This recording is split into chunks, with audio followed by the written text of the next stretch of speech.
Hi అండి, welcome back to my channel Sreeja Siri vlogs.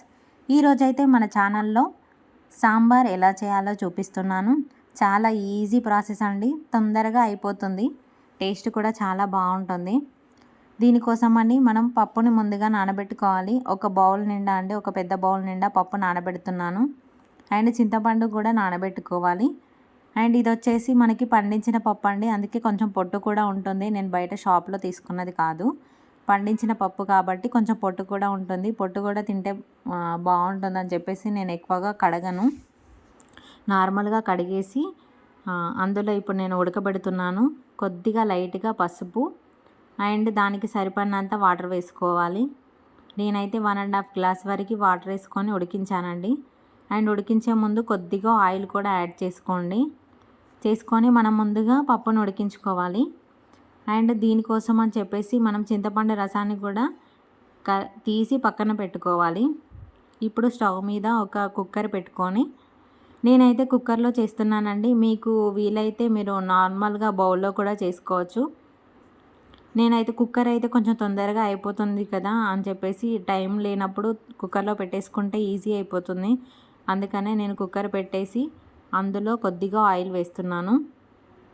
ఎందుకంటే మనకి సాంబార్లో వేసే కూరగాయలన్నీ కొంచెం ఫ్రై చేసుకుంటే ఆ పచ్చి స్మెల్ పోయేంత వరకు ఫ్రై చేసుకొని వేసుకుంటే చాలా బాగుంటుందండి. డైరెక్ట్గా వేయకుండా ఇలా ఆయిల్లో ఫ్రై చేసుకుంటే టేస్ట్ అనేది చాలా బాగుంటుంది. అందుకని చెప్పేసి నేను కొద్దిగా ఫ్రై చేస్తున్నాను. దీనికోసమని మనం వంకాయ ముక్కలు, ములక్కాడలు, క్యారెట్, ఆనియన్, పచ్చిమిర్చి ఇవన్నీ జస్ట్ ఆయిల్లో అలా ఫ్రై చేయాలండి. ఒక 2 మినిట్స్ వరకు ఫ్రై చేస్తే సరిపోతుంది. ఒకదాని తర్వాత ఒకటి వేసుకుంటూ ఫ్రై చేసుకోవాలి. ఇందులో సోరకాయ వేసుకుంటే, సోరకాయ కానీ గుమ్మడికాయ కానీ వేసుకుంటే కూడా చాలా బాగుంటుందండి. నా దగ్గర లేదు, అందుకని చెప్పేసి నేను వేయలేదు. వాటికి బదులుగా నేను ఆలు ముక్కలు వేస్తున్నానండి. ఇవి కూడా చాలా బాగుంటాయి. అండ్ మనకి పిల్లలకి తినిపించేటప్పుడు క్యారెట్ ముక్కలు, ఆలు ముక్కలు తినిపిస్తే చాలా బాగుంటుంది. అండ్ మా వాడికి ఎక్కువగా నేను క్యారెట్ పెడుతున్నాను, అందుకని చెప్పేసి నేను ఇందులో కూడా క్యారెట్ ముక్కలు యాడ్ చేశాను. ఇప్పుడు కొద్దిగా సాల్ట్ యాడ్ చేసుకోవాలండి. సాల్ట్ వేస్తే కొంచెం తొందరగా ఫ్రై అవుతాయి, అందుకని నేను సాల్ట్ వేశాను. ఒక 2 మినిట్స్ వరకు అలా ఫ్రై చేసుకోవాలండి. ఇలా ఫ్రై చేసుకున్న తర్వాత ఇందులో ఒక 1/2 టీ స్పూన్ వరకు పసుపు కూడా వేసుకోవాలి. అండ్ ఈ ముక్కలు అన్నిటి తర్వాత లాస్ట్లో టమాటా ముక్కలు యాడ్ చేసుకోవాలి. టమాటా ముక్కల్ని ముందుగా యాడ్ చేస్తే అది మరీ గుజ్జుగుజ్జుగా అయిపోతాయండి, అందుకని చెప్పేసి నేను లాస్ట్లో యాడ్ చేశాను. అండ్ ఇప్పుడు ఒక 1/2 టీ స్పూన్ వరకు పసుపు కూడా యాడ్ చేసుకోవాలి. మళ్ళీ మనం పోపులో కూడా వేస్తాము, అందుకని నేను జస్ట్ లైట్గా వేశాను. ఇవి మంచిగా ఫ్రై అయిన తర్వాత ఇందులో మనం ముందుగా తీసి పెట్టుకున్న చింతపండు రసం కూడా ఇందులో వేసుకోవాలి. మీరు పులుపు చూసుకోండి, అంటే మీకు పుల్లగా ఇష్టము అనుకుంటే మీరు పుల్లగా ఉంచుకోండి. బట్ మేమైతే మరీ పుల్లగా తినము, అందుకని చెప్పేసి నేను ఎక్కువగా వాటర్ యాడ్ చేశాను. మాకు సాంబార్ చేసుకుంటా అండి, ఈరోజు తింటాం, మళ్ళీ నెక్స్ట్ డే కూడా తింటాము, అలా మాకు ఇష్టము. అందుకని నేను కొంచెం ఎక్కువగానే చేస్తాను. సాంబార్ ఎప్పుడు చేసినా కూడా ఎక్కువగా చేస్తాను. అండ్ మా బాబు కోసం అని చెప్పేసి కూడా నేను ఎక్కువగా సాంబార్ కూడా చేస్తాను. పిల్లలు సాంబార్, పప్పుచారు ఇలాంటివి అయితే ఎక్కువగా ఈజీగా మళ్ళీ ఫాస్ట్గా తింటారు కదా, అందుకనే నేను ఎక్కువగా సాంబార్ ప్రిఫర్ చేస్తాను. ఇప్పుడు నేను ఇందులో ఒక 1 టేబుల్ స్పూన్ వరకు ధనియా పౌడర్ యాడ్ చేస్తున్నాను. అండ్ ఒక 1 టేబుల్ స్పూన్ వరకు జీలకర్ర మెంతి పొడి కూడా. అండ్ పులుపులలో ఎక్కువగా జీలకర్ర మెంతి పొడి వేస్తే చాలా బాగుంటుందండి, టేస్ట్ అనేది బాగుంటుంది, అందుకని జీలకర్ర మెంతి పొడి కూడా యాడ్ చేసుకోవాలి. అండ్ దీనికి తగ్గట్టుగా మీరు కారం వేసుకోండి, అంటే మీరు ఎంత కారం తింటారో అంతగా వేసుకోండి, చూసి వేసుకోండి. మీరు కావాలనుకుంటే ఒకసారి టేస్ట్ చేసి కూడా వేసుకోవచ్చు. అండ్ దీనికి తగ్గట్టుగా ఉప్పు కూడా వేసుకోవాలి. ఉప్పు కారం అనేవి మీ ఇష్టం అండి, అంటే మీరు ఎలా తింటారో అలా వేసుకోండి. అది అలా ఉండగా మనం ఆల్రెడీ పప్పు ఉడికిపోయింది కదా, ఇందులో కొద్దిగా సాల్ట్ వేసుకొని మంచిగా కలుపుకోవాలి.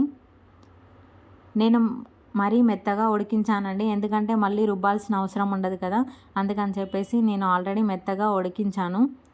ఇప్పుడు ఇలా కలిపేసుకున్న తర్వాత మనం ఆ సాంబార్లో యాడ్ చేసుకోవాలి. చూసారు కదా, ఇలా పొట్టు ఉంది కదా, ఇది అయితే హెల్త్కి పర్లేదండి. ఇంత పొట్టు ఉంటే పర్లేదు, మరీ ఎక్కువగా ఉంటే మాత్రం ఎక్కువగా కడుక్కోవాలి పప్పుని.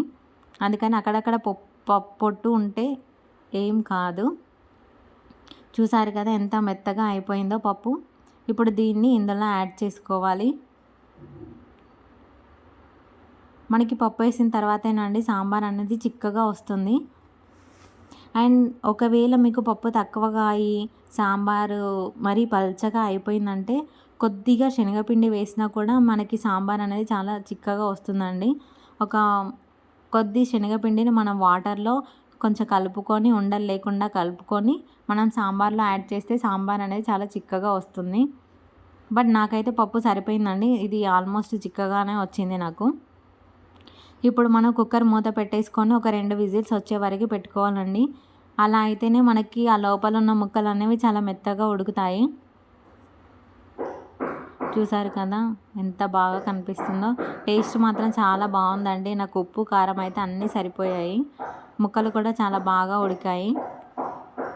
మనం దీన్ని ఇప్పుడు పోపు పెట్టేసుకుందాము. అండ్ కుక్కర్ మూత తీసిన తర్వాత ఒక 5 మినిట్స్ వరకు మళ్ళీ ఉడికించుకోవాలండి, ఎందుకంటే ఆ మూత పెట్టినప్పుడు ఆ వాసన అంతా అందులోనే ఉండిపోతుంది కదా. మనం మూత తీసిన తర్వాత అలా పెట్టుకుంటే ఒక 5 మినిట్స్ పెట్టుకుంటే టేస్ట్ అనేది ఇంకా బాగుంటుంది. మీరు ఒక 5 మినిట్స్ తర్వాత మనం సాంబార్ని పోపు పెట్టేసుకుందాం. ఇప్పుడు ఒక గిన్నె తీసుకొని అందులో కొద్దిగా ఆయిల్ వేసుకోవాలి. అవైతే నేను ముందు రోజు వడియాలు వేయించానండి, అందుకని చెప్పేసి అలా బ్లాక్ కలర్ వచ్చాయి, నేను తీసి పక్కన పెట్టేశాను. పోపుకొని కొద్దిగా ఆవాలు వేసుకోవాలి. కొద్దిగా ఆవాలు, కొద్దిగా జీలకర్ర అండ్ ఎండుమిర్చి. పోపులలో ఎండుమిర్చి వేస్తే టేస్ట్ చాలా బాగుంటుందండి, తినేటప్పుడు మనకి ఆ టేస్ట్ సూపర్గా ఉంటుంది. ఎండుమిర్చి కూడా కొంచెం ఫ్రై అయిన తర్వాత కచ్చాపచ్చా దంచి పెట్టుకున్న వెల్లుల్లి కూడా వేసుకోవాలి. మనం వెల్లుల్లి ఎక్కువగా మాడిపోకూడదండి, నార్మల్గా ఫ్రై అయితే సరిపోతుంది. ఎక్కువగా మాడిపోతే మనకి సాంబార్ టేస్ట్ కూడా మాడు స్మెల్ వస్తుంది. అందుకని కొద్దిగా ఫ్రై అయిన తర్వాత ఒక 1/2 టీ స్పూన్ వరకు పసుపు వేసుకోవాలి. మనం ఆల్రెడీ ముందే పసుపు వేసుకున్నాం కాబట్టి కొంచెం లైట్గానే వేసాను. అండ్ లాస్ట్లో కొత్తిమీర, కరివేపాకు వేసుకొని ఆ పోపు అనేది సాంబార్లో వేసుకోండి. చూసారు కదా ఎంత బాగా కనిపిస్తుందో. చాలా సింపుల్గా అండి, తొందరగా, మరీ ఎక్కువ ప్రాసెస్ కూడా కాదు, తొందరగా అయిపోతుంది.